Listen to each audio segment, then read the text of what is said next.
एक बार रामपुर नामक गांव में सुखदेव, गणेश, रमेश और राजू नाम के 4 भाई रहते थे। सुखदेव बड़ा भाई, गणेश दूसरा भाई, रमेश तीसरा भाई और राजू चौथा भाई। गांव में चारों भाई की बहुत चर्चा होती थी। चारों का भाईचारा अच्छा था। रमेश, गणेश और राजू बड़े भाई सुखदेव को अपने पिता समान आदर देते थे। सभी भाई मिलकर खेती करते थे।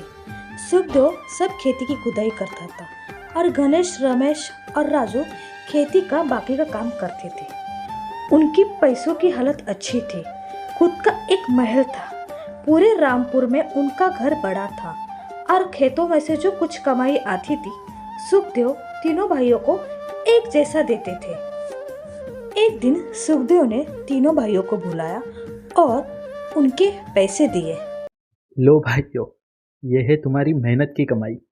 इस बार मैंने सब कुछ बराबर बांटा है, एक एक करके ले लो। रमेश, गणेश और राजू अपनी कमाई लेते हैं, मगर समय के बदलते उनकी जरूरतें और ज्यादा कमाई की इच्छा रखते हैं। एक दिन राजू, गणेश, रमेश एक पेड़ के नीचे बैठकर अपने बड़े भाई की बुराई करते हैं। गणेश कहता है कि अभी भाई को समझना चाहिए, अभी हमें उतनी ही कमाई देते हैं, ऐसा कौन करता है। अभी हमारी ज़रूरत बढ़ गई है, अभी इनको इतने में कैसा होगा। तभी राजू भी बोलता है, हाँ गणेश भैया, सही बात बोल रहे हैं। ये बड़े भाई क्यों हमें इतनी कमाई देते हैं, शायद वो ज़्यादा का हिस्सा खुद के पास रखते हैं। अभी उनको समझना चाहिए ना, ऐसा नहीं होता है। समय जाता है और फिर गणेश, रमेश और राजू की शादी हो जाती है और सुखदेव शादी नहीं करते। रमेश का बीबी का नाम वीना, राजू का बीबी का नाम सरिता और गणेश का बीबी का नाम सुमति होता है। एक दिन सुखदेव अपने तीनों भाइयों को बुलाता है और कहता है, इस बार तो बहुत अच्छी फसल हुई है, कमाई भी बढ़िया हुई है, पर अब भी मेहनत करनी है और मैं जानता हूँ तुम सब मेहनती हो। कल फिर आना, तुम्हारी कमाई दूंगा। दूसरे दिन सुखदेव के कमरे में रमेश और गणेश, राजू पहले ही पहुंच जाते हैं और एक दूसरे से बातें करते हैं कि मुझे लगता है इस बार बड़े भाई हमें ज़्यादा पैसे देंगे, क्योंकि फसल अच्छी हुई है और अभी शादी भी हुई है ना, इसलिए इस बार ज़्यादा देंगे, मुझे ऐसा लगता है। तभी राजू और रमेश कहते हैं, हाँ भैया, मुझे भी ऐसा ही लगता है। इस बार बड़े भाई ज़्यादा बोले ना, कल की अच्छी फसल हुई है तो इस बार ज़्यादा ही पैसा मिलेगा, अच्छा है ना हमारे लिए। हाँ, अच्छा है हमारे लिए, ज़्यादा पैसा होगा तो हमारे ही ज़्यादा अच्छा होगा। चलो चलो भाई आए। लो भाइयों, ये है तुम्हारी मेहनत की कमाई। इस बार मैंने सब कुछ बराबर बांटा है, एक एक करके ले लो। फिर एक दूसरे दिन तीनों भाई फिर से पेड़ के नीचे बैठकर बातें करते हैं। गणेश कहता है कि अरे बड़े भैया ने क्या किया, हमने बताया था ना इस बार अच्छी फसल हुई है और पैसे भी ज़्यादा मिले हैं, अच्छा सब हुआ है। हमें क्या दिया, जितने पहले देते थे उतना ही पैसा दिया, ऐसा कौन करता है। समझ नहीं आता है क्या भाई को। अभी हमारी घर गृहस्थी है तो समझना चाहिए ना, अभी ज़्यादा खर्चा होगा ना हमारा। फिर राजू कहता है, अरे आपने सच्ची बात कही है, मुझे भी लगा इस बार बड़े भाई ज़्यादा देंगे, मगर पिछले वक्त दिया था उतना ही दिया है, उनको थोड़ा भी नहीं समझ सका, अभी ज़्यादा देना चाहिए। रमेश दोनों की बातें सुनता है मगर कुछ कहता नहीं। एक दिन रमेश की बीवी वीना ने कहा, अरे ऐसा कौन करता है, आपके बड़े भाई आपका पूरा मेहनत का पैसा लेते हैं, आप तीनों मेहनत करते हैं और आपको बस इतना ही देते हैं। आपको समझना नहीं क्या, समझना चाहिए आपको। फिर गणेश की बीबी सुमति ने भी कहा, सुनिए जी, आपके बड़े भाई को ना बोल देना कि आप भी ज़्यादा हिस्सा चाहिए, क्योंकि अब गृह गृहस्थी देखनी है। उनको क्या, वो शादी नहीं किए हैं तो इसलिए सब हो रहा है। हमें अभी ज़्यादा मेहनत का ज़्यादा चाहिए हिस्सा, आप कल बता दीजिए उनको। फिर क्या, राजू की बीवी सरिता ने भी कहा, ये मुझे लगता है आप कहा भाई कुछ ज़्यादा ही कर रहा है, वो क्यों ज़्यादा पैसे रखते हैं, समान बस पैसा बैठना चाहिए ना। मुझे तो लगता है वो आप तीनों को फंसा रहे हैं। बड़े भाई के नाम पर आप तीनों को कुछ भी फर्क नहीं है होता है। ज़्यादा नहीं चलेगा, समझा? उनको आप बता दीजिए। दूसरे दिन सुमति, सरिता और वीना मिलकर बड़े भाई के बारे में बुराई करते हैं। तुम दोनों को नहीं लगता कि ये बड़े भाई ज़्यादा कुछ कर रहे हैं? वो हम लोगों को फंसा रहे हैं। पहले की बात अलग थी और अभी ज़्यादा पैसे देते तो क्या होता? उनको क्या लगा? हमें नहीं समझ सर क्या? वो ऐसे कैसे फंसाएंगे हमें? और ये बराबर कह रही है, हमारे पति पहले से ही बोले हैं, इसलिए कुछ समझ नहीं आया। अभी हम आए तो भी अभी देखते हैं ये बड़े भाई की चालाकी। मुझे लगता है ये सब पैसा बचाकर यहाँ से भाग जाएंगे। नज़र तो रखनी पड़ेगी उनके ऊपर। दूसरे दिन रमेश, गणेश और राजू खेत में मिलते हैं और बातें करते हैं। कल हम भाई को बता देते हैं कि आप ये घर छोड़ दीजिए, क्योंकि भाई ने हमारे साथ अच्छा नहीं किया। अभी हमारी शादी हुई है, फिर भी हमें पहले से कम कमाई देते हैं और बची कुची कमाई रखते हैं खुद के पास। वो क्या करते होंगे? अभी तक उनके पास ज़्यादा पैसा जमा होगा ना, इसलिए हम उनको बोलते हैं कि यहाँ से आप छोड़ के जाइए। रमेश भैया, आप सही कह रहे हैं, ऐसा ही होना चाहिए। मेरी बीवी ने मुझे बहुत बोला और अभी और नहीं सह सकते। हम भी मेहनत करते हैं और ज़्यादा मुनाफा भाई रखे और हम ऐसे रहे, ऐसा नहीं चलेगा। दूसरे ही दिन रमेश, बड़े भाई, हम आपको बड़े भाई है इसलिए आदर देते हैं, सम्मान दे करते हैं। इसका मतलब ये तो नहीं ना कि आप हमारे मेहनत का पैसा खाते हैं और हमें कम दाम देखे। पहली बात तो ठीक है, अभी हमारी शादी हुई है, फिर भी आपने इस बार हमें पहले जैसा ही दिया है और अभी और नहीं बर्दाश्त होगा। आप इस घर से चले जाइए। हम तीनों की और बीवी की, हमारी बीवियों की यही इच्छा है। हाँ भाई, मुझे भी लगता है कि आपने गलत किया है हमारे साथ। आपको समझना चाहिए ना, ऐसा कैसा समझेगा? आपने थोड़ी शादी की है, इसलिए आप नहीं समझते। गृह गृहस्थी क्या है। बस आप यहाँ से चले जाइए, आपसे यही कहना है, बस इतनी हमारी विनती है, आप यहाँ से चले जाइए। रमेश, गणेश और राजू की बात सुनकर सुखदेव को बहुत बुरा लगता है और वो कुछ ज़्यादा कहता नहीं। बेचारा वहाँ से बिना कुछ कहे चला जाता है। मेरे प्यारे भाइयों, अगर यही तुम्हारी इच्छा है, यही तुम्हारी खुशी है, तो ठीक है, मैं चलता हूँ। पर बस एक बात कहकर जाता हूँ, खुश रहो। मेरा क्या है, मैं तो बस तुम्हारी मुस्कान में ही खुश हूँ। सुखदेव वहां से निकलते एक छोटे से घर में रहता है। वहां वो अपना गुजारा खुद करता है, खुद खाना बनाता है। सुखदेव को घर से निकला, फिर भी तीनों भाइयों की कमी पूरी नहीं हुई।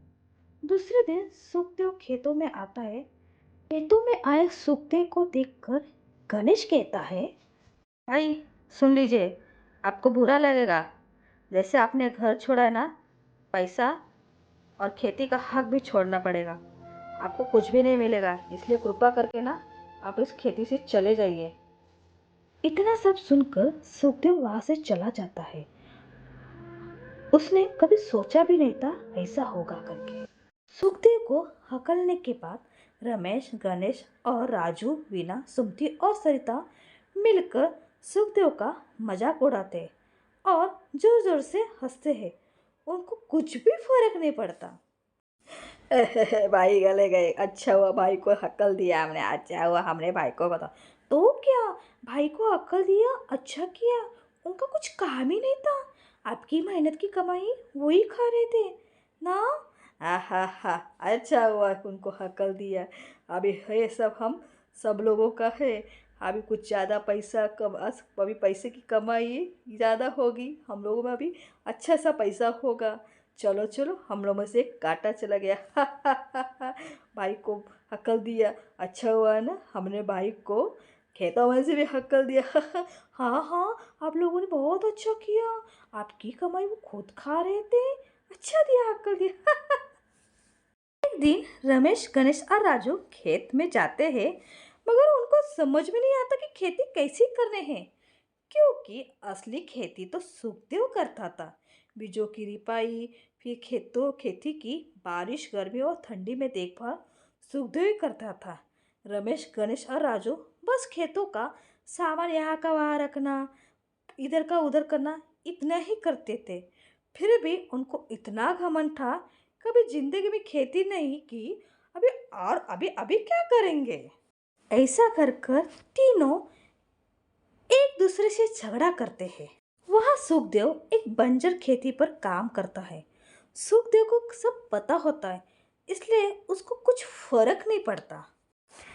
एक दिन दूसरे गांव के मुखिया हीरा ठाकुर सुखदेव को मिलने उनके खेत में जाते हैं, क्योंकि सुखदेव का सबसे अच्छा व्यवहार था।